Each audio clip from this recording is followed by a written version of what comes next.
Muniz Ferreira, bem-vindo ao Roteirices, mais uma vez, depois de alguns anos que nós tivemos uma conversa muito interessante sobre Rússia e Ucrânia, conflito, salvo engano, tinha um ano mais ou menos, e hoje já tem quantos anos? Acho que 3 anos, né? 3 anos e 2022, não e se alguns sabe o que vai meses. acontecer ali. Mas hoje a gente vai falar, podemos até abordar um pouquinho ali essa questão, mas a gente vai falar sobre extrema-direita. E antes de começar, vou pedir para você fazer uma breve apresentação sua. Bom, meu nome é Muniz Gonçalves Ferreira, eu sou professor universitário, atualmente integro o Departamento de História da Universidade Federal Rural do Rio de Janeiro, exerço a docência há 38 anos, salvo engano, desde 1988. Tive uma trajetória como professor universitário de Relações Internacionais aqui no Rio de Janeiro, então, Universidade de Estácio de Sá. Posteriormente, trabalhei como professor do Departamento de História da Universidade Federal da Bahia, né? As minhas formações foram na área de História, me formei no ano de 1987 na Universidade Federal Fluminense. Posteriormente, fiz o mestrado em Relações Internacionais na Pontifícia Universidade Católica do Rio de Janeiro e concluí o doutorado em História Econômica na USP no ano de 1998. Agradeço ao Carlos Alberto aí pelo convite, né? Mais uma vez vamos ter oportunidade de dialogar a respeito de um tema crucial aí da contemporaneidade internacional. Muito bem. Você me mandou aqui algum material para eu me informar um pouquinho antes da conversa. Eu achei os títulos muito interessantes, de duas disciplinas que você dá na universidade. Uma delas é Nostalgias, Distopias e Escatologias, uma cartografia das direitas contemporâneas. E esses S aí, as letras S, elas estão entre parênteses, né? Então, eu queria te perguntar o seguinte. Primeiro que escatologia, para mim, sempre remete a algo nojento, horrível, putrefato, né? Mas foi até aqui ao dicionário OAIS e define escatologia como a parte da teologia e da filosofia que trata dos últimos acontecimentos da história humana, como o fim do mundo e o destino final da espécie. Seus temas incluem o juízo final, a ressurreição dos mortos, a vida eterna, o milênio e o estado perfeito eterno. Então eu vou usar isso de gancho para te perguntar, além de você definir esses tipos de direita aí, né? A nostálgica, a distópica, a escatológica, mas a extrema-direita é uma espécie de fim do mundo? Existe uma extrema-direita cuja abordagem da realidade, cujo olhar sobre o mundo contemporâneo muitas vezes se orienta por valores que, digamos assim, se assentam em uma concepção escatológica dos problemas, dos conflitos, né? Basicamente, eu estou me referindo a certas concepções que são majoritariamente de raiz, de matriz religiosa, né, de matriz religiosa fundamentalista, mas não exclusivamente, e que pensam que os acontecimentos, os processos, a atuação de forças que eles consideram como indesejáveis, ou como perigosas, ou como inaceitáveis, elas, ou o triunfo delas representam para elas algo próximo do fim do mundo, seja o fim, por exemplo, o fim dos valores nos quais eles acreditam, o fim dos valores que eles cultivam, para eles muitas vezes significa o fim do mundo, ou pelo menos o fim do mundo como eles conhecem, o fim do mundo como eles gostam de viver, o fim do mundo no qual eles se sentem bem, se sentem seguros, se sentem acolhidos. Então, eles normalmente se posicionam para travar um combate contra essas forças, essas tendências, essas correntes de pensamento, como se fosse o combate final, o combate definitivo. Então, a gente tem, por exemplo, uma série de grupos que se situam no terreno da extrema-direita e que são portadores de concepções milenaristas, principalmente, repito, os grupos de extração religiosa, mas também grupos que são portadores de concepções conspiracionistas.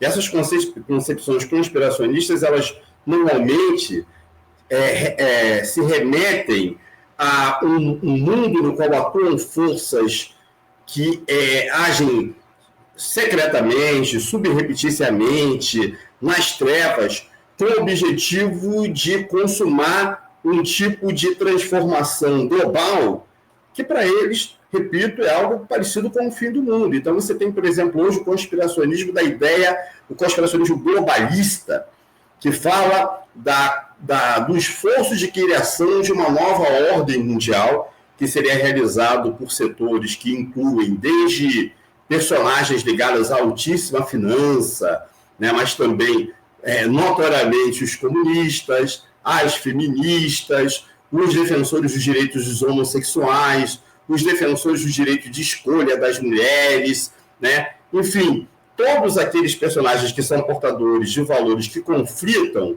com os valores mais conservadores do ponto de vista moral, né, do ponto de vista dos costumes, e que, para eles, o objetivo desses grupos é instaurar uma ordem mundial que subverta os princípios cristãos, que subverta os princípios conservadores, certo? Então, assim, eles consideram que essas forças, né, que na imaginação deles atuam nas sombras com o objetivo de provocar essas transformações, elas são forças de destruição total, de colapso total do mundo, repito, tal qual eles conhecem, do mundo tal qual eles, no qual eles se sentem bem. Então, para eles, o combate contra essas forças tem que ser um combate inconciliável, tem que ser um combate sem tréguas, tem que ser um combate sem fronteiras, certo? Porque ele decide a sorte da humanidade, certo? Então, a escatologia desses grupos se manifesta nesse tipo de visão apocalíptica, né? Então, para eles, por exemplo, o triunfo das posições defendidas pelas feministas, que implica, por exemplo, no fim do patriarcalismo ou na derrota dos valores patriarcais enquanto valores culturais estruturantes da vida social ou determinantes da vida social, para ele significa isso, né? Significa um declínio, significa uma subversão completa dos valores que, para eles, fundam um mundo saudável, fundam um mundo de ordem, fundam um mundo, inclusive, repito, inspirado nos valores cristãos. Então, a direita escatológica seria basicamente essa direita, que, como disse, ela possui majoritariamente uma extração religiosa, mas ela possui também uma extração secular. Por exemplo, certos grupos de extrema-direita nazistas e fascistas, eles também têm uma concepção de mundo segundo a qual o triunfo daquelas forças que eles consideram como ou raças inferiores, né, ou forças antinacionais, né, ou forças de uma suposta conspiração que pode ser judaico-maçônico, bolchevique, né, pode ser uma conspiração protagonizada, repito, por grupos do grande capital, aliado com os comunistas. Eles, por exemplo, constantemente citam a figura de George Soros como sendo um pivô desse tipo de conspiração, certo? Então, assim, esses grupos também eles consideram que a luta contra essas forças, contra essas ideias e contra esse tipo de conspiração que eles, né, cultivam na mente deles, seria também decisiva para a humanidade. Então, isso, a escatologia no sentido de achar que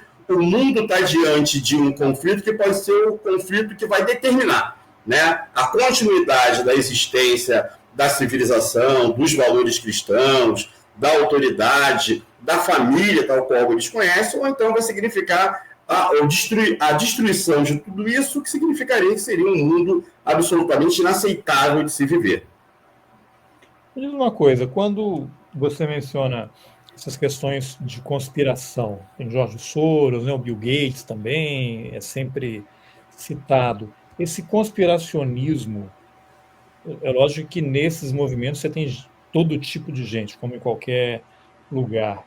Mas eu sempre fico na dúvida, assim, se esse pessoal está nessa por convicção, eles de fato acreditam nisso, por algum tipo de formação, a formação que eles tiveram, porque eles têm algum problema psiquiátrico ou psicológico, porque eles foram capturados, sequestrados ou conviveram durante muito tempo com um monte de gente e passaram por um processo de lavagem cerebral, ou, no fundo, é um grande oportunismo, né? Ele vai se valer desse tipo de discurso, desse tipo de movimento para obter alguma coisa mais. Tem até um documentário interessante que as pessoas podem assistir no YouTube, que é A Lavagem Cerebral do Meu Pai, que é uma documentarista que percebeu a mudança no pai dela, que começou a assistir a Fox News, esses canais de extrema-direita, e ele, que era uma pessoa bastante razoável, por conta disso mudou totalmente a percepção da realidade que ele tinha, e ela não reconhecia mais o próprio pai. E ele, de fato, passou a acreditar nesse tipo de conspiração, porque o Biden vai ser preso, aquela coisa de QAnon, de data. Você chegou a refletir sobre isso? A minha impressão é que é um pacote que tem todo tipo de gente ali se aproveitando das diversas situações. Eu acho que a sua pergunta é sobre se aqueles que elaboram essas teorias conspiratórias, perdão, se eles acreditam nelas. Eu não tenho condições de avaliar, né? Eu primeiro não tenho a qualificação profissional enquanto psicanalista, enquanto terapeuta, para poder submeter essas pessoas individualmente a uma análise para saber se elas efetivamente acreditam nisso. O que eu sei é que milhões de pessoas no mundo acreditam nessas teorias conspiratórias, infelizmente, né? E essa crença nessas teorias conspiratórias coloca essas pessoas em movimento, coloca essas pessoas apoiando projetos políticos, coloca essas pessoas realizando atos, como, por exemplo, a própria invasão lá da Casa Branca, né? Quando da derrota do Trump, do Capitólio, né? Então você tinha ali dezenas de milhares de pessoas, algumas delas inclusive caracterizadas como adeptos de grupos que cultivam essas concepções conspiratórias e conspiracionistas, né? Nós tivemos no Brasil um personagem de grande repercussão nas redes sociais, que foi o Olavo de Carvalho, que foi um ativo cultivador, produtor e reprodutor dessas teorias conspiratórias, que oferecia cursos para dezenas de milhares de pessoas, que tinha milhões de seguidores. Então, o que eu posso dizer para você é que, certamente, essas teorias conspiratórias elas têm a adesão, né, e contam com digamos assim, a credibilidade por parte de milhões de pessoas. Agora, quanto aos seus elaboradores ou seus principais divulgadores, aí eu não tenho condições de dizer. Certamente que a produção, reprodução, difusão dessas teorias e a mobilização que ela provoca é muito funcional e muito útil, atende a interesses muito pragmaticamente, né, e muito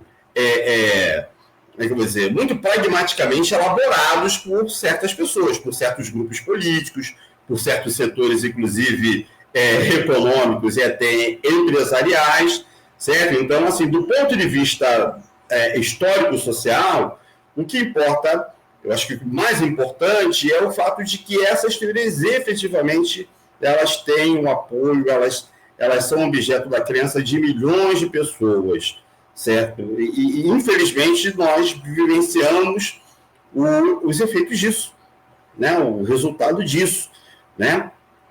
Enfim. Uma vez um antropólogo, até na Bahia, me falou que para a antropologia não importa se Deus existe, importa se as pessoas acreditam nele. Então, a partir daí Deixa eu até falar uma coisinha só que eu esqueci de dizer. Por exemplo, durante a gestão do antigo ministro das Relações Exteriores do governo Bolsonaro, à frente, né, do Ministério, à frente do Itamaraty, a Fundação Alexandre Guzmán, que é a fundação, o Centro de Estudos do Ministério das Relações Exteriores, abriu as suas portas e as suas mídias para um personagem chamado Flávio Gordon, por sinal formado em antropologia, que ministrou cursos, proferiu conferências falando sobre a conspiração globalista, né? Falando sobre isso, dessa conspiração para a criação de uma nova ordem mundial. Inclusive, na ocasião, eu fui convidado pelo pessoal do Instituto da Diplomacia para a Democracia para fazer justamente um vídeo analisando essas formulações e fazendo uma crítica dessas formulações, ou seja, né, a instituição mais importante do ponto de vista da formulação da política externa brasileira chegou a abrir as suas portas, a oferecer os seus recursos, as suas mídias, para um personagem fazer a propagação desse tipo de teoria conspiratória. Então você vê que é uma coisa extraordinariamente preocupante.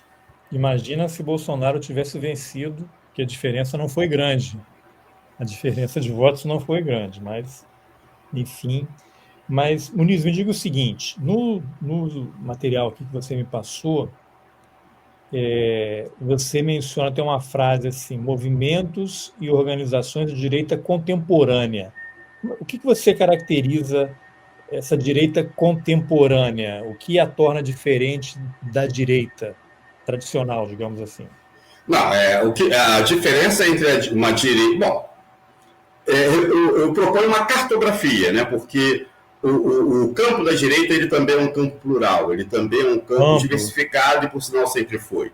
Por sinal, uma coisa que é pouco conhecida ou pouco debatida, né? Hoje, por exemplo, é comum você ver gente de direita dizendo o seguinte: olha, o que diferencia basicamente a direita da esquerda é que a direita sempre foi a favor do capitalismo e a esquerda é contra o capitalismo. Mas não é bem assim. A primeira direita da história ela é anticapitalista, que foi uma direita conservadora, que era a expressão política e ideológica de uma nobreza, de uma aristocracia territorial europeia, antiburguesa, anticapitalista, antiliberal, certo? Então, a reconciliação do pensamento político conservador com os valores do capitalismo e, mais ainda, a incorporação por um setor do movimento político conservador de uma agenda liberal na economia só aconteceu no final da década de 70 do século XX com o governo de Margaret Thatcher. Né? Thatcher é a primeira liderança conservadora a chegar no poder e a aplicar uma agenda radicalmente ultraliberal ou neoliberal na economia, certo? Então, assim, você tem no campo da direita, a primeira direita da história é uma direita conservadora. A gente vai ter, no desenvolvimento do liberalismo, uma força, um setor do liberalismo que vai se aproximar do conservadorismo, vai ser o liberalismo conservador, outros chamam de conservadorismo liberal. A gente vai ter já, na virada do século XIX para o século XX, essa configuração, essa aproximação aí, essa interação entre o conservadorismo e o liberalismo que também é plural. A gente vai ter um liberalismo mais à direita, a gente vai ter um liberalismo de centro, digamos assim, e vamos ter um liberalismo mais à esquerda que vai se aproximar, por exemplo, do campo do pensamento democrático e da prática democrática, né? O campo democrático é diferente do campo liberal. A gente vai ter, no começo do século XX, no terreno da direita, o surgimento dos fascismos, né, dos movimentos fascistas, fascistizantes e filofascistas, que vão representar, que vão manter uma certa filiação, uma certa relação de origem com o campo conservador de direita, mas ele vai se notabilizar pelo fato de incorporar na sua prática e no seu projeto político elementos que são apropriados de forma modificada do terreno da esquerda. Por exemplo, um discurso de mobilização de massas, coisa que, por exemplo, a direita conservadora nunca fez. O objetivo principal da direita conservadora era impedir que as massas participassem na política. Por isso, ela sempre foi contra o sufrágio universal, a ampliação do direito de voto. Ela sempre defendeu o princípio da autoridade antes do princípio da representação, muito menos ainda do princípio da participação política. Né? Então, os fascismos eles vão ser defensores da autoridade, vão ser defensores, por exemplo, do militarismo, que é também um princípio que vai ser importante no pensamento e na prática conservadoras, mas vai combinar isso com determinados elementos que hoje a gente chamaria de guerra cultural, que são fatores de mobilização popular, de setores da população, nomeadamente aquela população não hegemonizada, né, não mobilizada pelas esquerdas, né? O operário que não está no sindicato, o camponês que também não está politizado, que não está organizado, são aqueles setores da sociedade, por exemplo, os moradores das grandes cidades que se sentem perdidos dentro do mundo urbano, se sentem ameaçados, tanto pela ação organizada dos trabalhadores dos seus partidos e sindicatos, como também pela ação do grande capital, aquilo que a Hannah Arendt vai chamar do homem da ralé, aquilo que o Togliatti vai chamar do déclassé, né? Então, assim, para que o fascismo consiga mobilizar esses setores, ele vai ter que fazer um uso intenso da ideologia, vai ter que fazer um uso intenso de uma simbologia, e vai ser, portanto, um movimento mobilizador de massas, certo? Então, aí você tem essa posição de direita. Mas a gente tem uma direita tradicionalista, tem uma direita monarquista, a gente tem uma direita católica que é aí o componente nostálgico também dessa nomenclatura que eu coloquei na disciplina, né? Que ela vive permanentemente apegada a valores do passado, aos valores familiares, aos princípios patriarcais, certo? Tanto do ponto de vista da própria prática religiosa, eles são os portadores das propostas do tradicionalismo católico, né? Que grupos, por exemplo, como a Opus Dei, grupos como a TFP, né? Então, eles são tradicionalistas tanto do ponto de vista teológico das práticas religiosas, quanto também defendem a vigência desses valores mais tradicionais no conjunto da sociedade. Já o fascismo, não. O fascismo ele traz coisas novas. Ele traz, por exemplo, uma proposta para resolver o problema da luta de classes que não é o patriarcalismo conservador, é o corporativismo, né? A organização dos trabalhadores e dos empresários nas mesmas associações voltadas para o desenvolvimento da produção sem que haja luta de classes, ou seja, voltado para a cooperação na produção, excluindo a ideia de luta de classes, certo? Se a gente for pensar, agora, quais são as direitas mais contemporâneas, Carlos Alberto, aquelas direitas do pós-Segunda Guerra Mundial? Aí, para além dos grupos neofascistas e neonazistas, que vão se reorganizando aos poucos nas décadas que seguem ao fim da Segunda Guerra Mundial e vão chegar no final do século XX, já organizados em partidos políticos de grande importância em alguns países, como, por exemplo, o Partido da Liberdade na Áustria, né, o do Jörg Haider, que se torna primeiro-ministro no ano de 1999, o movimento social italiano, que está governando a Itália atualmente, com essa Giorgia Meloni, né, partido como o Franz Bloch na Bélgica, né, e vários outros. A gente tem organizações de extração neonazista e neofascista que se tornaram partidos de direita, digamos assim, entre aspas, respeitáveis, certo? Dá para incluir o Brasil aí nessa relação? Não, porque o Brasil não tem. Não, porque o Brasil ele não tem experiência, ele não tem uma tradição de partidos políticos de longa duração, infelizmente. Só os clandestinos, os comunistas e tudo, mas os partidos oficiais, os partidos... Eu digo assim, não partidos, mas o governo Bolsonaro, ele se apropriou de tudo que está mencionado. Governou durante 4 anos. Com certeza. Aí eu vou mencionar algo que você cita aqui no texto, vou pedir licença para ler um trechinho aqui, mas o Bolsonaro, acho que o fato dele não ter um partido atrapalhou muito o que poderia ter sido um grande projeto para esse campo político dele, né? Você até menciona aqui, eu vou ler aqui, os fascismos foram, assim, as primeiras direitas a adotarem um discurso e um sistema de organização voltados para a mobilização de massas, integrados por componentes discursivos igualitários, nacionalistas, de perfil romântico, e até anticapitalistas, normalmente expressos nos ataques à plutocracia judaica ou internacional. Tratava-se de uma estratégia que, como já foi sugerido, visava derrotar a esquerda operária em lugares onde ela havia alcançado substantiva representatividade entre as massas, como na Alemanha e na Itália, e disputar um espaço efetivo nos sistemas políticos de representação ampliada na Europa do pós-Primeira Grande Guerra, que avançava em direção ao sufrágio universal, que você mencionou. Na prática, o anticapitalismo fascista se limitava, como visto, ao combate às burguesias alienígenas, judaica e anglo-americana, e seu igualitarismo encobria a reivindicação de uma organização social não mais baseada nas hierarquias provenientes do nascimento, a aristocracia, e da riqueza, a burguesia, mas na pureza racial, na Alemanha, e na devoção à nação, na Itália. E tudo isso, para você poder comentar, tem a ver com mobilização de afetos, né? Isso mexe com os afetos, mobiliza as massas, e quando você tem a nostalgia, muitas vezes pode ser um passado idealizado. Sempre. Sofrendo por um passado que essas pessoas não viveram e que provavelmente não aconteceu daquele jeito. Sim.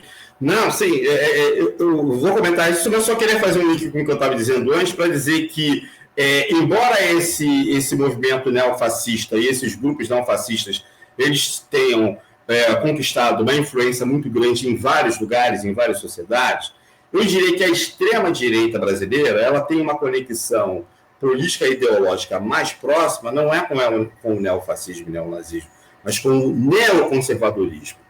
O que é o neoconservadorismo e o que o distingue do conservadorismo histórico? O conservadorismo histórico foi isso que eu falei para você, né? Foi, normalmente, a representação política daqueles setores aristocráticos que estavam sendo deixados para trás com o avanço do capitalismo, com a emergência da burguesia, né? E a burguesia ela tem como forma política privilegiada um sistema liberal representativo. Por quê? Porque como a burguesia ela disputa o tempo todo na economia, ela precisa ter um sistema político que tenha também a flexibilidade para que suas diferentes frações, seus diferentes grupos possam se representar, possam se alternar no poder. Na verdade, o sistema liberal representativo é a expressão política de uma economia de livre mercado, de uma economia de livre concorrência, de uma economia de livre competição.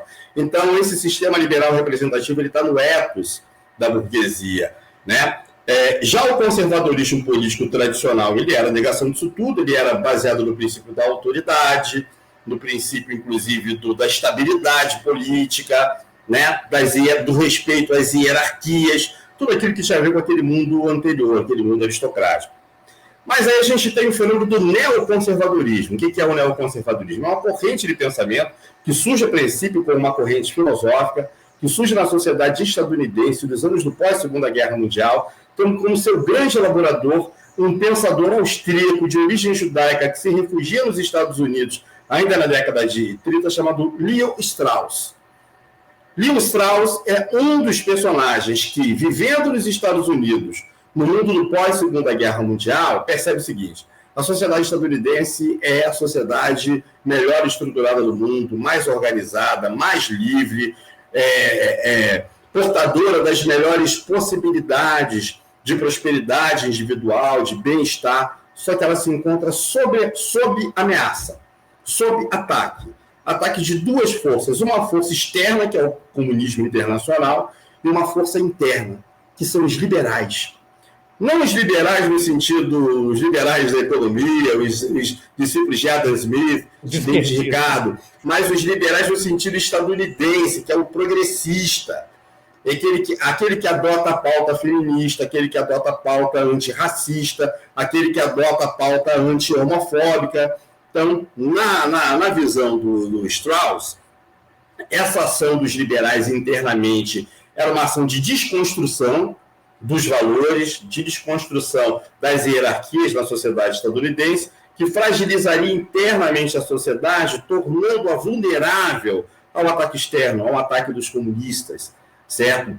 Então, isso que no tempo do Strauss era apenas uma corrente intelectual, acadêmica, né, de interesse de alguns filósofos, quando chegou na virada da década de 70 para a década de 80, conheceu uma grande transformação, conheceu um encontro complexo, problemático, com uma base social de massas, os movimentos religiosos da chamada direita cristã. E esse encontro vai se aprofundar durante o governo do Ronald Reagan, que já é um governo que é exemplo da Thatcher no Reino Unido, combina uma agenda ultraliberal na economia com uma agenda conservadora, tanto na política quanto nos costumes. Certo? Então, é essa cristalização neoconservadora que, na minha opinião, informa o setor preponderante da extrema-direita brasileira. Por quê, Carlos Alberto? que combina a defesa do livre mercado, da propriedade privada, da grande propriedade, certo? Com uma agenda conservadora, ultraconservadora, no plano dos costumes, e principalmente o que diferencia da extrema-direita fascista? A questão do individualismo, a rejeição do corporativismo, certo? A rejeição de qualquer política de caráter nacional que seja protecionista em relação à economia, certo? Então, assim, é a cara do que é essa extrema-direita brasileira, é a cara do que são os patriotas da Avenida Paulista, né, que usam a camisa da seleção brasileira debaixo da bandeira dos Estados Unidos. Isso é uma coisa impensável para qualquer fascista de qualquer lugar do mundo, porque eles são, antes de tudo, nacionalistas. Uma concepção de nacionalismo racista, uma concepção de nacionalismo chauvinista, uma concepção de nacionalismo anti-operária, uma concepção de nacionalismo militarista, patriarcal, né? Enfim, é o pior nacionalismo possível, mas um nacionalismo que jamais aceitaria, por exemplo, bater continência para uma bandeira estrangeira. Né? Você nunca vai ver um membro do Rassemblement National da França fazendo isso. Você nunca vai ver um membro da AfD, Alternative für Deutschland, fazendo saudação para a bandeira dos Estados Unidos, entende? Então, por isso que eu defendo, e defendo sempre a ideia, de que essa o setor preponderante dessa extrema-direita brasileira, né? Ela é muito mais, ela segue muito mais o pensamento, a ideologia neoconservadora do que a neofascista, embora haja uma confluência muito grande, né? Acho que todos os neofascistas brasileiros, todos os neonazistas brasileiros apoiaram o governo Bolsonaro e fazem frente comum com essa extrema-direita aí majoritária. Essa confluência, para mim, parece uma grande confusão, né? Se salvo engano, acho que foi naquele discurso que o Bolsonaro fez na Hebraica, no Rio de Janeiro, em 2017, que ele bate continência para a bandeira americana, uma coisa impensável. Como é que você vai... E ele que, enfim, entrou para as Forças Armadas, para o Exército, durante o período da ditadura brasileira, em que você teve um governo que denunciou o acordo com os Estados Unidos para poder construir Angra 1, eu acho, e fez um acordo com a Alemanha, né? Eles se afastaram dos Estados Unidos, lógico que era o governo do Carter, né? Tinha aquela questão de direitos humanos, o Brasil estava sendo muito cobrado, tem sempre algo de fundo aí, mas você tem um candidato a presidente, que depois se torna presidente, que bate continência, e isso tudo que você falou, com camisa do Brasil, segurando uma bandeira de outro país e pedindo sei lá o quê. Então intervenção estrangeira, com cartaz escrito em inglês.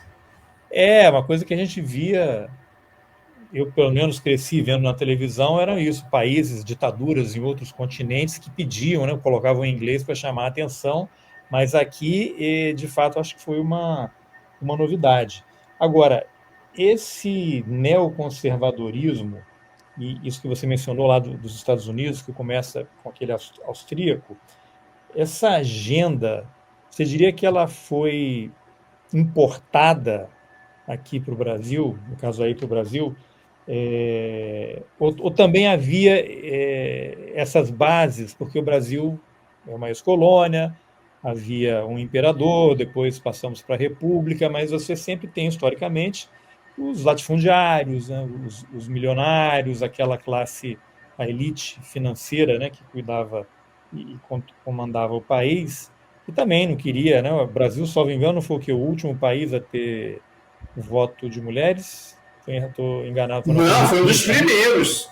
1930, foi um dos primeiros. Não, desculpa. 33. 33.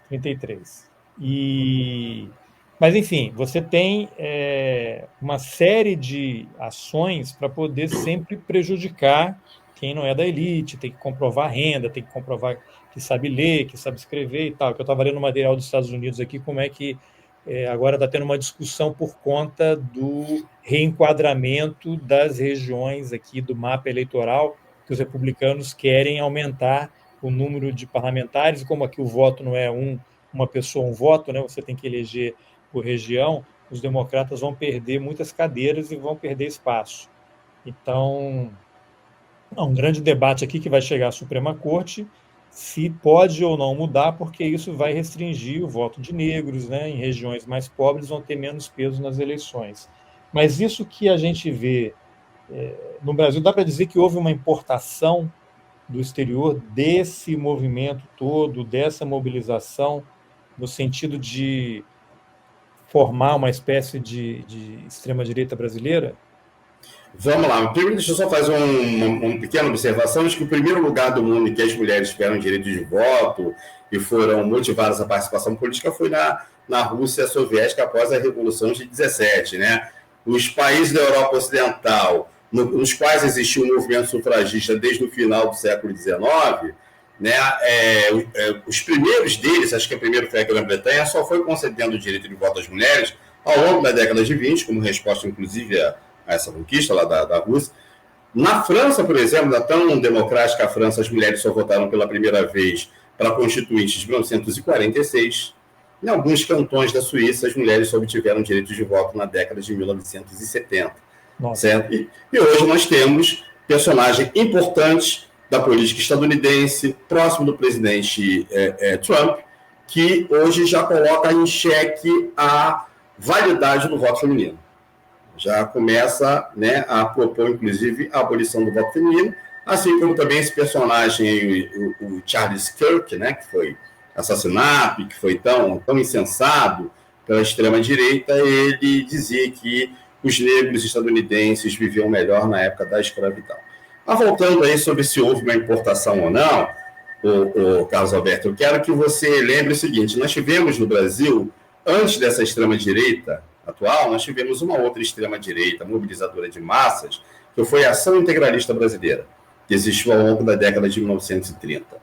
Existe um debate historiográfico se ela pode ou não ser considerada como uma organização fascista, no sentido mais estrito da palavra, mas é inegável que ela sofreu múltiplas influências dos fascismos, né, da Alemanha, da Itália, e isso inclusive era assumido por ela, mas ela possuía algumas diferenças fundamentais. Mas, por exemplo, uma coisa da Ação Integralista que ela assumidamente admirava nos regimes fascistas era a questão do nacionalismo, era a questão da defesa da autoridade do Estado, né? Era a questão da defesa da ordem, certo? Os integralistas... e o antiliberalismo.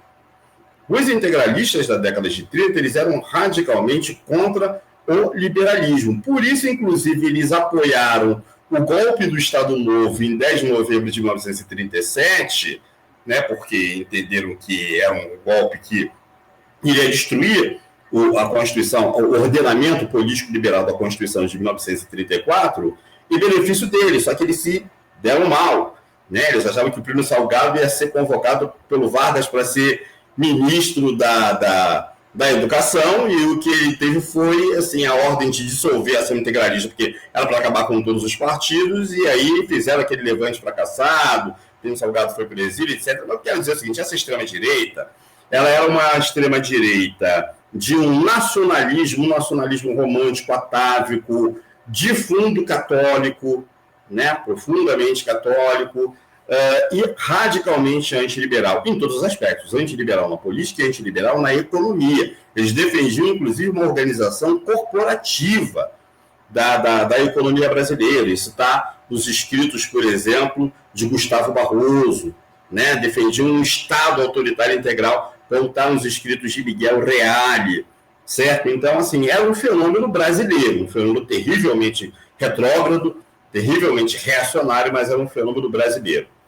Essa extrema-direita que a gente tem hoje no Brasil, se a gente for reconstituir o seu processo de organização e de entrada em cena política, que se deu com muita força, principalmente a partir de 2013, 2015, que atingiu assim um ápice em 2016, naquelas mobilizações pelo impeachment da presidente Dilma, né? O golpe contra a presidente Dilma.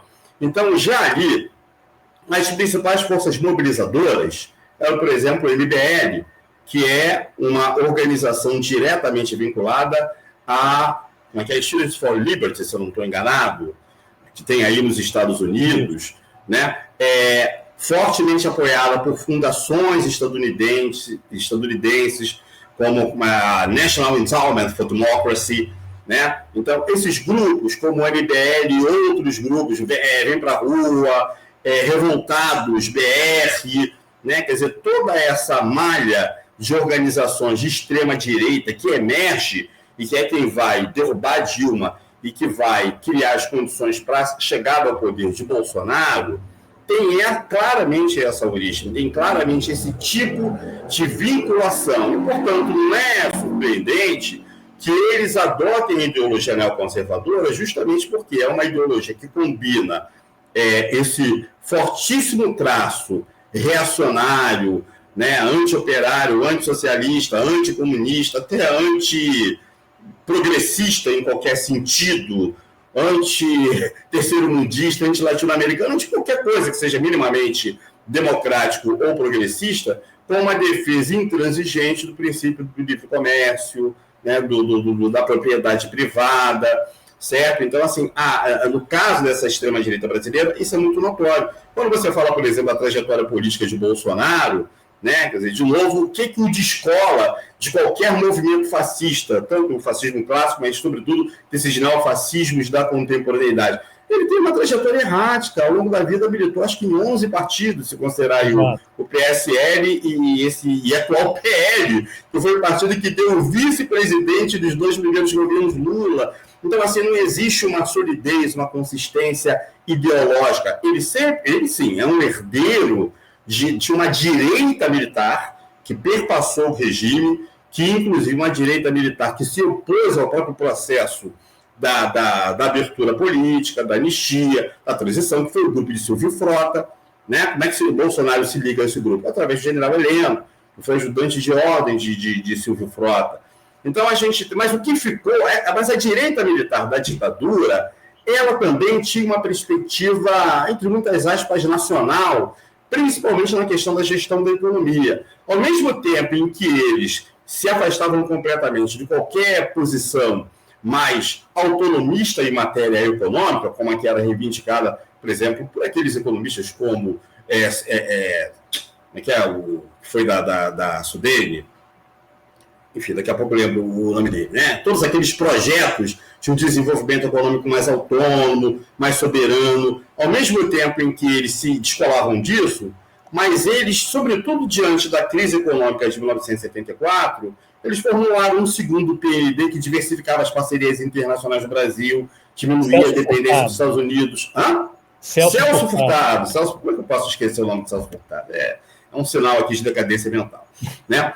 Mas, assim, eles foram capazes de praticar uma política externa, né, do chamado ecumenismo pragmático e responsável, na qual o Brasil, superando uma ideia antiga de fronteiras ideológicas, se aproximou de regimes políticos, de governos, de movimentos de caráter progressista, como o MPLA em Angola, né, votou contra Israel na ONU, considerando o sionismo como uma forma de racismo, né, enfim, adotou várias posições internacionais próxima do campo terceiro-mundista, como se dizia na época, né?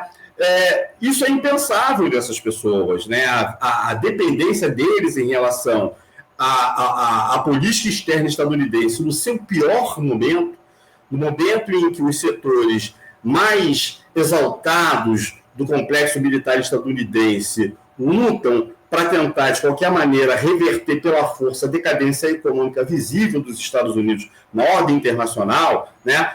Um momento no qual os setores mais linha dura do Estado, digamos assim, do Estado profundo estadunidense lutam com todas as suas forças para impedir a emersão de um mundo multipolar, certo? Então, assim, é uma extrema-direita totalmente subordinada, totalmente sem nenhuma perspectiva nacional. Os militares, havia praticamente um consenso entre os militares, no sentido de que o Brasil era uma potência emergente, né? Era um país destinado a ocupar um lugar importante no sistema internacional, sem conflitar com os Estados Unidos, mas preservando a sua autonomia.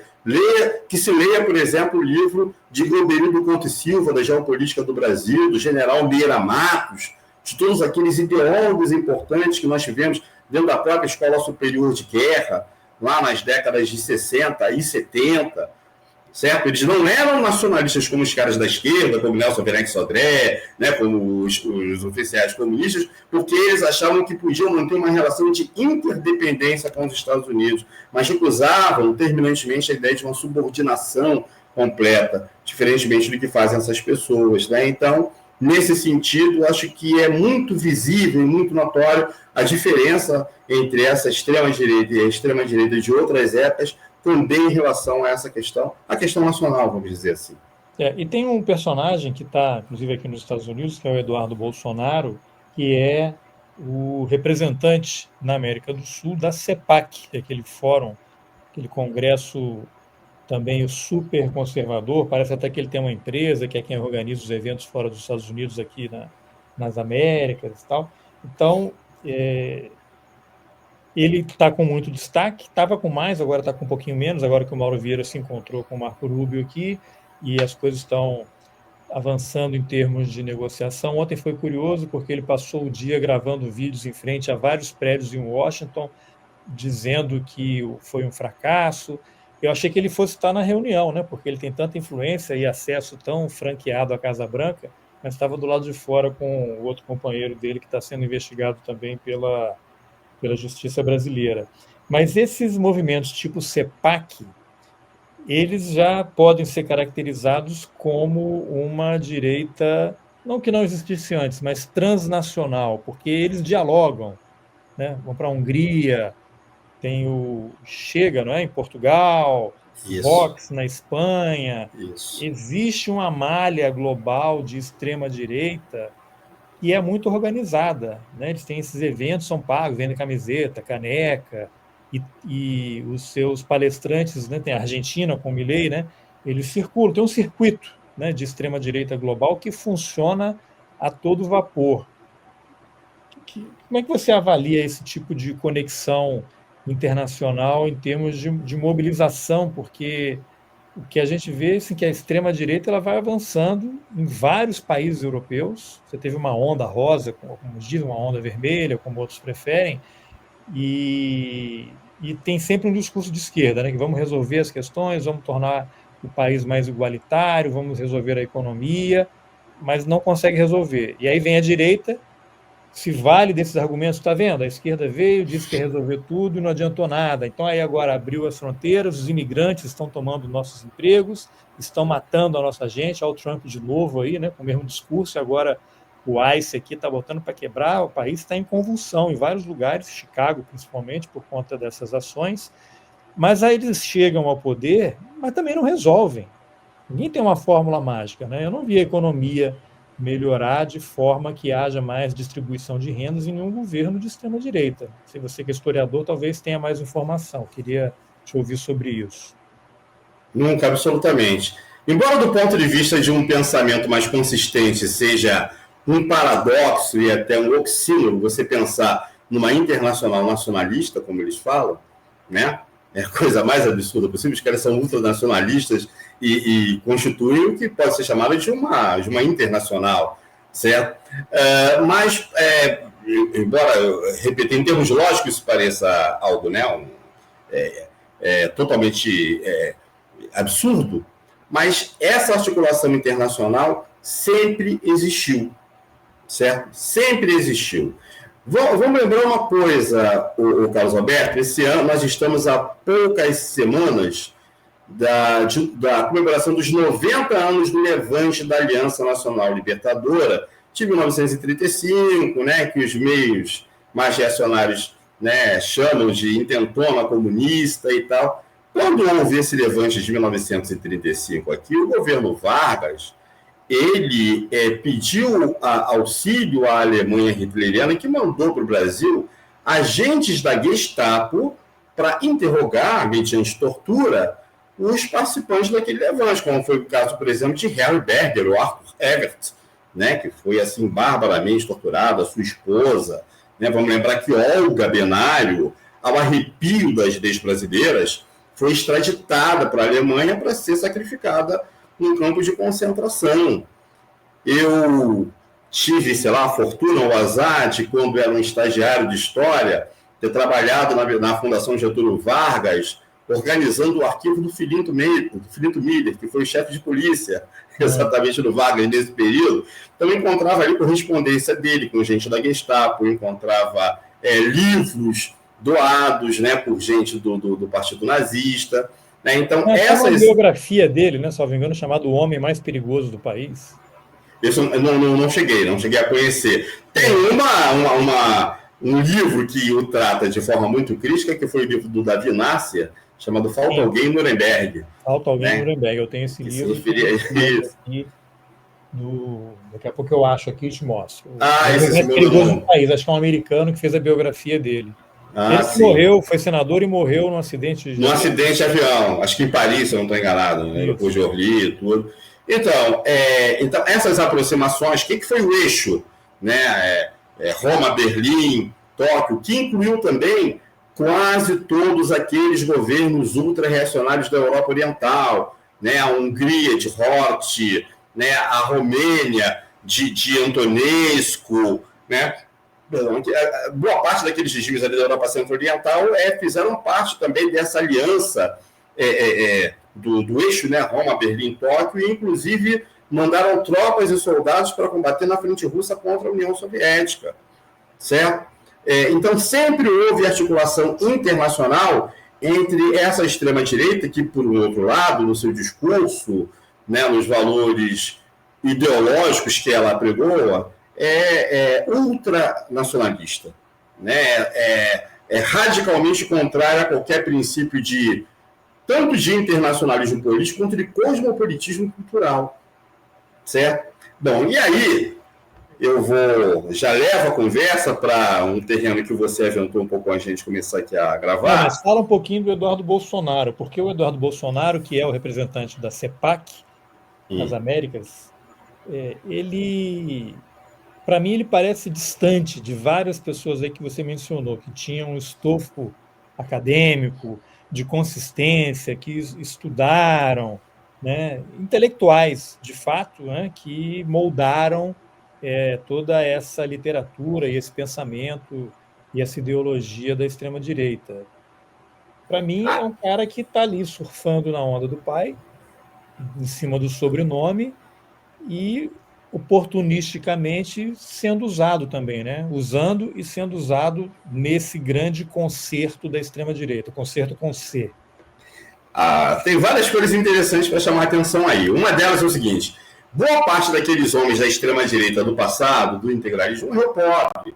Foi gente que não se beneficiou, não divulgou as ideias que divulgou em função do interesse pessoal. Porque o Salgado morreu muito pobre no interior de São Paulo. Não estou aqui defendendo, não sou admirador, muito pelo contrário, né? É o oposto daquilo que eu penso, daquilo que eu defendo. Mas para essas pessoas, em primeiro lugar, defender as ideias que defendem, né? Se colocar na posição política que se colocam, é também uma grande oportunidade de enriquecimento pessoal. Então, toda a trajetória de Bolsonaro e de sua família é essa, e isso está documentado, isso está atestado. Né? Então, assim, para eles, uma coisa está fortemente ligada à outra. Né? Eles podem, aí eu de novo digo, não tem competência profissional para avaliar até que ponto eles acreditam naquilo que eles defendem, mas o fato é que defender o que eles defendem tem sido muito funcional para eles do ponto de vista do ganho pessoal, do enriquecimento pessoal. Sobre o papel de Eduardo Bolsonaro, a gente percebe que existe uma divisão do trabalho dentro da família. Certo? Você tem o cara que cuida das finanças, que é o Flávio Bolsonaro, você tem o cara que cuida das redes sociais, da mídia, né, do Bolsonaro, que é o Carlos Bolsonaro, e a gente tem o cara que é o responsável pela articulação com a extrema-direita global, que é o Eduardo Bolsonaro. Isso desde antes, né?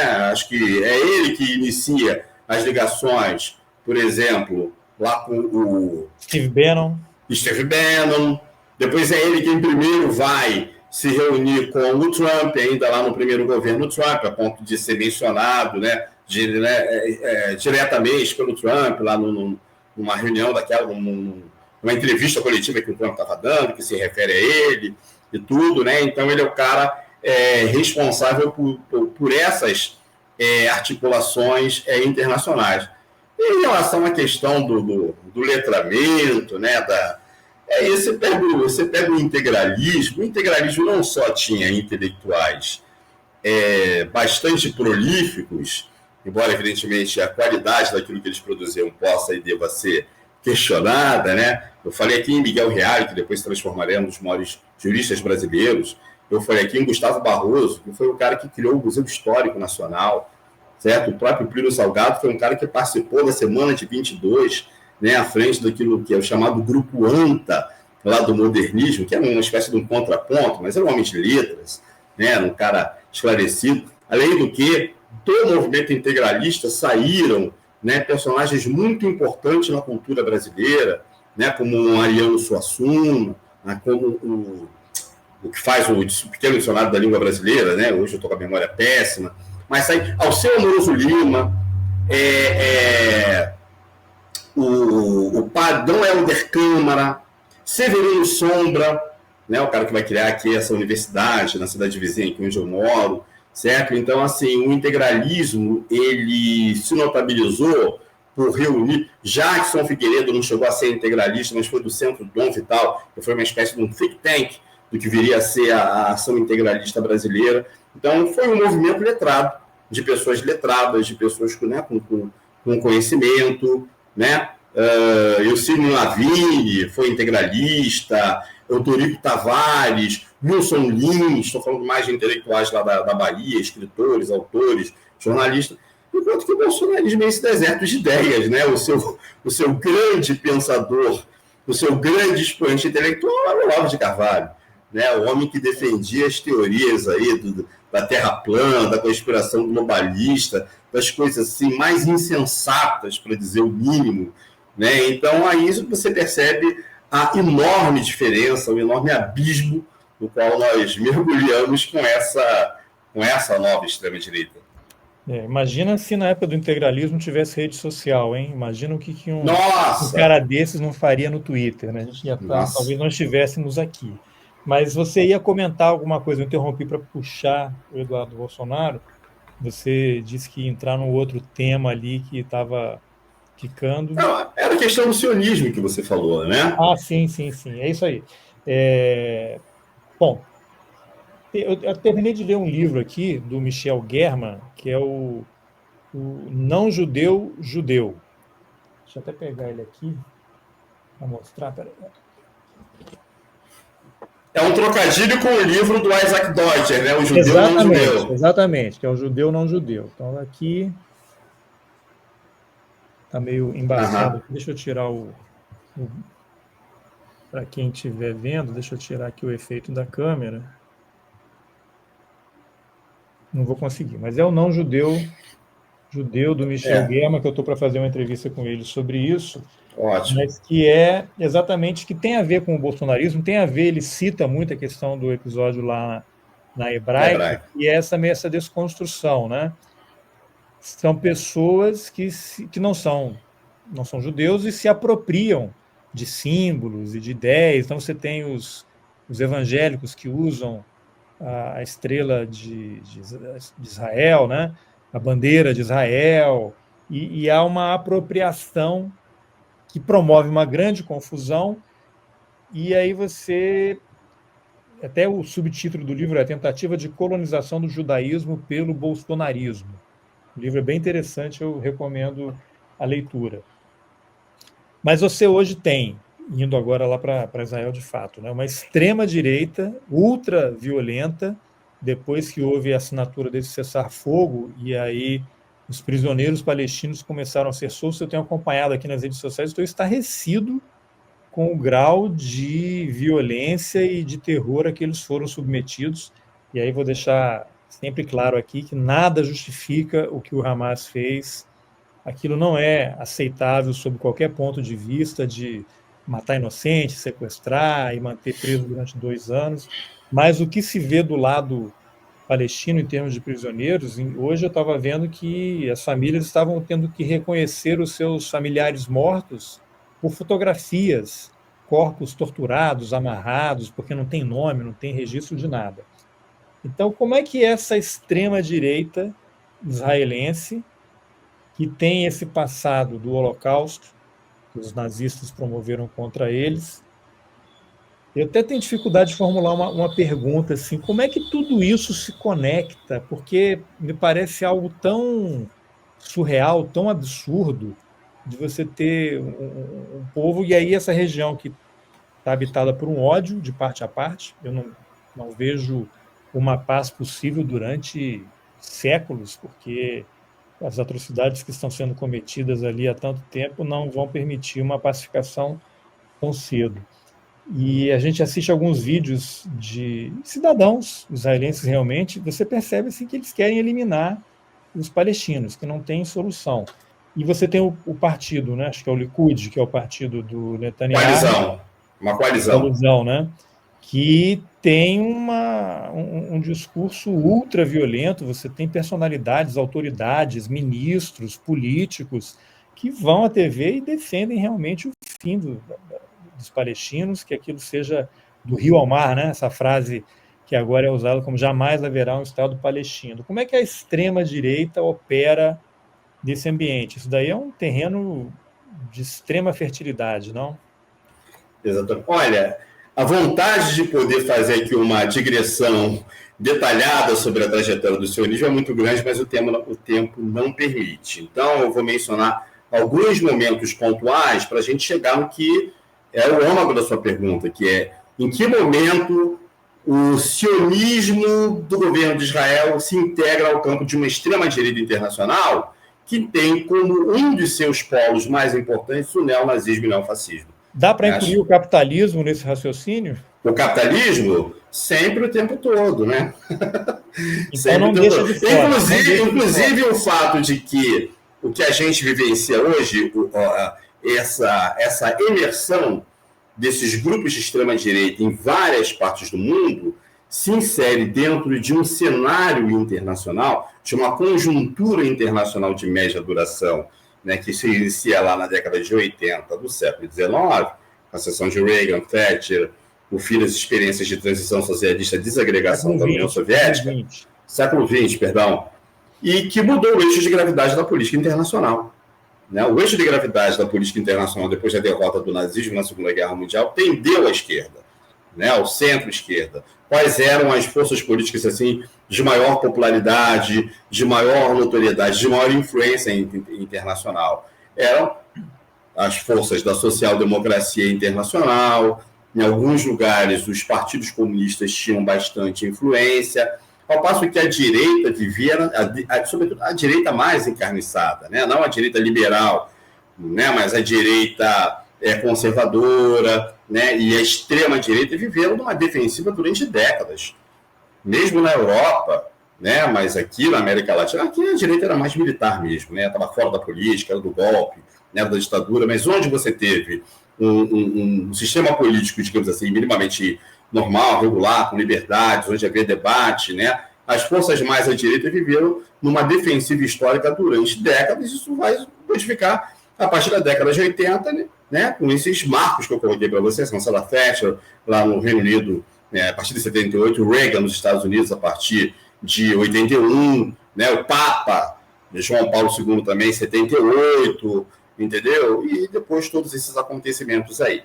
Tá? Bom, deixa eu falar duas coisas em relação ao sionismo. O sionismo, ele, quando surge, ele é uma ideologia nacionalista romântica. Eu não tenho tempo aqui para diferenciar o que foi um nacionalismo revolucionário da Revolução Francesa, o que foi um nacionalismo romântico do mundo de língua alemã a partir do começo do século XIX, um nacionalismo liberal, contratual, né? A partir de 1848, um nacionalismo burocrático, prussiano, do movimento de unificação alemã, mas o fato é que a gente tem um nacionalismo que é romântico por quê? Porque ele é nostálgico, certo? Porque ele se baseia numa apropriação idealizada do passado, de um passado, né, imaginado, né, e construído imaginariamente, como, por exemplo, todos os mitos do sionismo em relação à trajetória do povo judeu na Palestina. Aquilo ali está no terreno da imaginação, da criação. Aquilo tem pouca ou nenhuma comprovação histórica e arqueológica. Mas ele surge, o importante colocar é que o sionismo ele tem como modelo para sua formulação os nacionalismos românticos europeus. O que é o nacionalismo romântico? Um nacionalismo que define a nação como uma unidade de destino, como uma unidade de trajetória, como uma unidade de cultura e, às vezes, como uma unidade de religião e de sangue. É diferente do nacionalismo da Revolução Francesa, na qual a nação era o exercício da soberania pelo povo, em substituição ao princípio da soberania monárquica, né? Então, assim, o sionismo ele já surge se baseando numa ideia de nação, que é essa ideia de nação. Surge no contexto da segunda onda da expansão colonial europeia, né? O livro do Herzog, O Estado Judaico, The Judenstaat, é de 1890. Então, assim, depois da Conferência de Berlim, da partilha da África, é no ápice da expansão colonial. Não obstante, na sua difusão, na sua disseminação, ele acabou adquirindo uma certa diversidade, uma certa pluralidade. Então, a gente vai ter correntes de um sionismo de esquerda, principalmente na Rússia. Pessoas, por exemplo, do grupamento que era a seção judaica da social-democracia russa, que era o Bund, vão ter uma participação importante no movimento sionista ali no comecinho do século XX. Então, a gente vai ter pensadores como Bora Borachov, por exemplo, como Abraham Leon, que são marxistas, que são socialistas, certo? Com o passar do tempo, né, à medida em que foi aumentando a imigração judaica para a Palestina, imigração essa que foi financiada pela JCA, né, pela Jewish Colonization Agency, né, Agência de Colonização Judaica, que teve papel fundamental, que era presidida pelo Rothschild, né? Então, assim, se iniciou aquele processo de compra de terra, para o estabelecimento das comunidades e tudo. Foram adquirindo cada vez uma relevância maior no seio do movimento sionista, forças mais à direita, forças muito anti-árabes, forças que utilizavam práticas violentas. Inclusive, aquilo que é considerado por muitos historiadores como o primeiro ato efetivamente terrorista da época contemporânea foi o bombardeio, foi a explosão, um atentado à bomba contra até o rei Davi em Jerusalém, que onde ficava alojado o governo britânico da Palestina. Você sabe que a Palestina foi colocada sob o governo britânico a partir do fim da Primeira Guerra Mundial, né? Enfim, a história é muito longa, muito complexa. O que eu quero dizer é que, à medida em que o tempo foi passando, né, o Estado de Israel se constituiu já de forma muito complicada, que foi inviabilizando a criação do Estado palestino, criado pela partilha de 1947. Na medida em que o Estado de Israel se tornou um Estado muito beligerante, envolvido em sucessivas guerras contra os seus vizinhos, né? Então as forças mais belicistas, mais anti-árabes, né?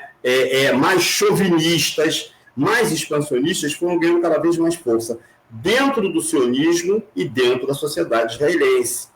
E, em paralelo com isso, a gente vai ter também, dentro do campo religioso, já que o sionismo era um movimento secular, né, inclusive foi reprovado pela quase totalidade do rabinato europeu, né, em que Herzl publicou o Estado Judeu, lá no final do século XIX, certo? Mas também no campo religioso foi se desenvolvendo um setor ortodoxo, né, um setor fundamentalista dentro do judaísmo, que passou a também traduzir em termos religiosos a ideia de Israel ocupando todo o corredor sírio-palestino, Israel só para os judeus, que aquilo realmente era a Terra Santa, que foi dada por Deus, certo? Então, assim, uma concepção crescentemente excludente, crescentemente chauvinista, crescentemente expansionista, certo? E que, a partir do momento em que se estabelece uma aliança estreita com os Estados Unidos, que é tardia, que é posterior à Guerra dos Seis Dias, em 1967, certo? Para que se tenha ideia, em 1956, Israel invade a península de Suez, depois que França e Inglaterra atacaram o Egito por conta da nacionalização do canal pelo governo de Nasser, né? Estados Unidos e União Soviética obrigaram Israel a se retirar, né? Então não existia essa aliança do governo estadunidense com Israel. Isso foi se construindo, isso foi se fortalecendo após a Guerra de 1967. Então, à medida em que essa aliança também se aprofundou, né, as lideranças israelenses foram recrudescendo. essas posições, repito, chauvinistas, expansionistas, anti-árabes, anti-palestinas, certo? E a gente vai ter um contraponto, que é o desenvolvimento, que é o tema que o Michel German também aborda no livro dele, de um sionismo cristão. Então a gente vai ter esses setores da direita cristã, que eu falei para você, que vão dar a base social do neoconservadorismo nos Estados Unidos aí, nas décadas de 70 e 80, que também vão abraçar um sionismo cristão. Por quê?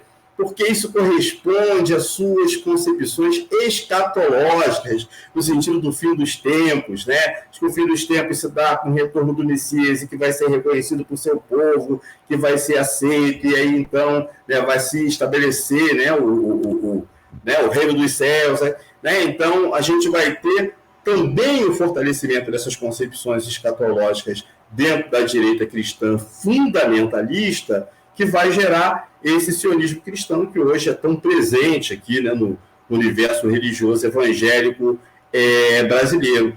E, por fim, só para terminar, uma das concepções que justifica essas ações israelenses no sentido de negar a existência de um Estado palestino é a tese, que é defendida por setores da direita israelense, de que a partilha foi realizada assim. O Estado árabe palestino bom, eles negam que existe um povo palestino, mas o Estado árabe previsto na partilha já existe, e é a Jordânia. Certo? Então, não tem que ter Estado palestino. O Estado para os árabes, ali na região do corredor sírio-palestino, já existe, que é a Jordânia. Certo? Então, qual é a solução dele para essas populações da faixa de Gaza e da Cisjordânia? Né? Ou os de Gaza vão para o Egito, ou vão para o Egito os de Gaza, ou vão para a Jordânia da Jordânia, ou os que ficarem em Israel vão jurar lealdade ao Estado de Israel, serão reconhecidos como árabes israelenses, com direitos profundamente restritos, profundamente limitados, sem ter, por exemplo, possibilidade de adquirir terras e mais uma série, né? Quer dizer, vão ter uma cidadania de terceira categoria, uma coisa muito parecida com o que foi o regime do apartheid da África do Sul e que foi o regime das leis Jim Crow aí nos Estados Unidos na época da segregação racial, certo? Então, assim, para além dos elementos escatológicos de uma concepção de mundo milenarista, né, que reinterpreta e se apropria de textos bíblicos para justificar, né, ações políticas e decisões políticas, a gente tem também essa ação. Agora, por que tem uma aliança tão estreita entre Israel e Estados Unidos? Israel isolado, Israel sem os Estados Unidos, se coloca na relação com os Estados árabes circunvizinhos naquilo que nas relações internacionais a gente chama de um jogo de soma zero, um tudo ou nada.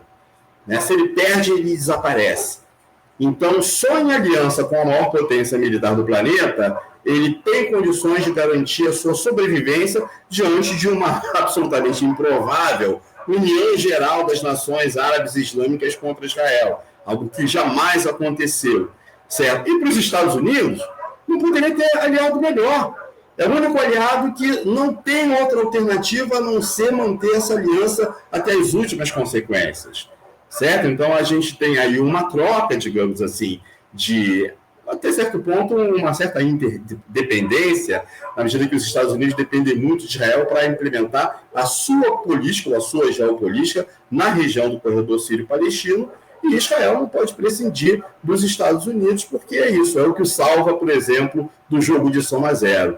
Digo isso para abdicar completamente de qualquer concepção que também é conspiracionista de caráter antissemita, da ideia também de uma conspiração do judaísmo internacional, da judiaria internacional, que está por trás, que manda no mundo, essas concepções que sempre foram da extrema-direita, né? Isso integra a primeira teoria conspiracionista da história, que foram os protocolos de Sábios de Sião, né? Que foi criado lá pela polícia secreta do czarismo russo no final do século XIX, depois foi sendo atualizado, que era originalmente a conspiração judaico-maçônica, depois virou conspiração judaico-bolchevique, etc. e tal, entendeu? E uma última coisa. Aí como é que acontece quando Israel se torna um aliado da extrema-direita que tem no seu seio círculos neonazistas e neofascistas? A gente tem duas coisas muito interessantes. Os neonazistas, eles negam o Holocausto, certo? Mas o antissemitismo deles, nos dias de hoje, praticamente se limita a isso, se é que isso é pouca coisa. Não acho que isso seja pouca coisa, não acho que isso seja irrelevante, mas assim, o antissemitismo deles hoje em dia basicamente se expressa através da negação do Holocausto. Por outro lado, né, o ódio racial deles, o ódio contra a raça inferior, o ódio contra o alienígena que vem para nossas terras hoje é dirigido não mais aos judeus, mas aos árabes e muçulmanos. Então, aquele sentimento que eles cultivavam em relação aos judeus, eles cultivam hoje muito mais em relação aos muçulmanos. Ou seja, o antissemitismo... Exatamente, o antissemitismo... Na Europa, até porque na Europa. Quem está invadindo são os árabes, né? Exatamente. A islamofobia, em grande parte, ocupou o lugar do antissemitismo de massas. Você não tem mais um antissemitismo de massas, mas você tem uma islamofobia de massa crescente na Europa, certo? Então, isso cria uma certa área de conforto para que, né, Israel, líderes israelenses, líderes sionistas, possam se acomodar bem com a extrema-direita internacional. E só para terminar, o exemplo maior disso foi a absolvição que Netanyahu fez em relação aos gestos nazistas feitos por Elon Musk e por Steve Bannon. Agora, para a gente encaminhar aqui para o final mesmo, Muniz, você como historiador tem aquela frase, né? A revolução não será televisionada. Eu diria que o genocídio está sendo televisionado, né? E aí eu uso a palavra genocídio porque não sou eu que estou dizendo. É a ONU, a relatora especial lá para os territórios ocupados da Palestina, diversos organismos internacionais. Não há mais dúvidas de que Israel pratica um genocídio naquela região. Então, não vamos me acusar antisionista, que estou inventando, nada disso. Agora é uma questão da justiça. Ir atrás dessas pessoas, processá-las, apresentar acusação, elas terem amplo direito de defesa e que os juízes decidam qual a pena que elas irão pagar. O historiador que vai em busca do passado, né, você vai estudar a Segunda Guerra, você vai a arquivos, tem que aprender alemão para ler os relatórios originais e tal.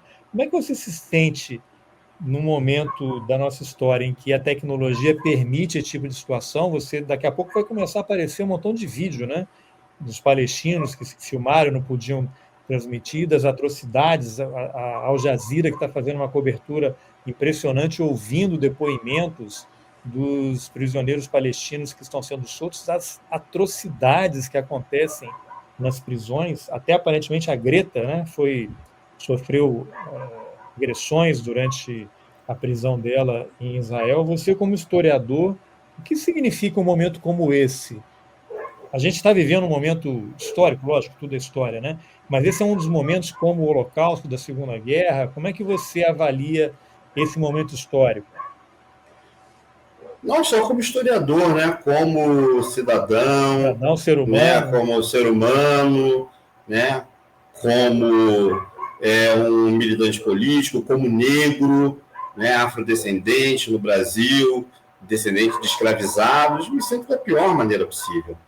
Né? Me sinto deprimido, sinto uma profunda indignação, né, em relação a tudo isso que está acontecendo, uma identificação muito grande com as vítimas de toda essa violência, de toda essa arbitrariedade, dessa operação de genocídio, de limpeza étnica, e acho que qualquer pessoa com o mínimo de sentimento humano, independentemente, inclusive, da posição política, da escolha política, qualquer pessoa dotada do mínimo de sentimento humano sente uma sensação de profunda indignação, né, em relação a isso que está acontecendo. Eu nunca imaginei que eu testemunharia algo desse tipo, algo dessa escala, dessa profundidade, né, desse nível de crueldade, de vileza, de desumanidade, acima de tudo. Eu acho que, assim, isso abala profundamente os nossos sentimentos,